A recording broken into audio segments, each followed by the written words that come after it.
Tara na at samahan nyo kami dito sa loob ng Villaggio Mall. Wala nga pala ditong security guard mga tol.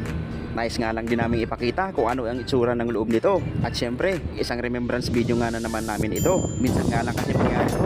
At first time pa namin na makapunta rito. Nanggaling pa nga po kami sa napakalayong lugar ng Yanbo. Doon nga po yun sa napakalayong kabilang dulo. Okay lang naman din po sa amin sapagkat doon talaga kami dinistino ng aming mga Arabo na amo. Kahit saan nila kami dalhin ay okay lamang din po sa amin sapagkat ang pakay nga naman namin dito ay ang magtrabaho. Trabaho na may sweldo, no? Para naman hindi kami magreklamo. Well, nasaan na nga ba tayo? Bakit mga Pilipino yata yung mga nakaupo? Akala ko ba nasa Saudi tayo? Tara mga tol, sundan lamang po natin si Kenneth. Ewan lang namin dun sa apat na kasama namin. Bahala sila kung saan sila napasabi. At sa dami-dami nga ng mga Pilipino dito, kung first time ka dito, ay talagang mababawasan ng homesick mo. Iisipin mo, ay nasa Manila lang ako. Lalong-lalo na siguro kung magkakasyuta ka rito. Patay tayo dyan. Nandito na po tayo sa taas at makikita natin ang ibang lahi na nagpupunas. At napapansin nyo po ba yon? Ang Tutuban fashion, katabi lamang ng Mediacom.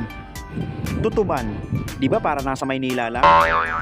Wala na nga pong cut-cut itong video ko para naman din makita nyo kung ano ang nakikita ko. Okay lang naman po, di ba? Kahit umabot pa ng 3 minuto, 4 na minuto o 5 minuto. Salamat na lamang po kung tatapusin nyo ang video. Shopping. Makati Shopping. Talaga ba? O pag Pilipinas na pangalan dito eh. Ay kuya, pasok.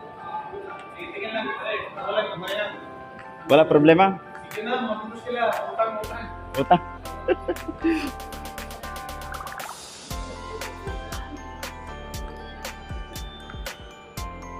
Ay wow, Manila Center. Boracay. Filipino food. Yan, restaurant. Gallery Pinoy. Manila Gallery. Masang Pinoy. Samgyup sarap, unlimited Korean grill. Dahil maraming Pilipino sa Saudi, hindi mawawala ang Jollibee. Kinamihan niya ng lapas batchoy. Choking.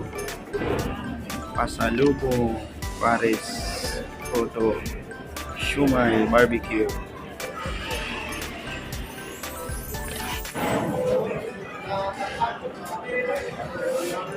Ano yung baboy lang wala?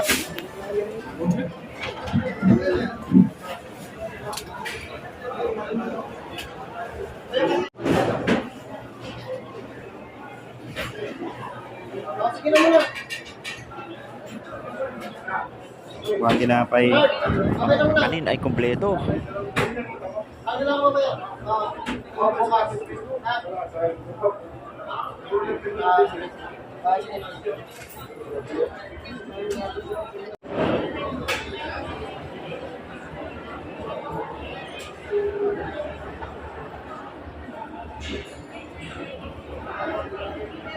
Dahil tinapay yung kinit to.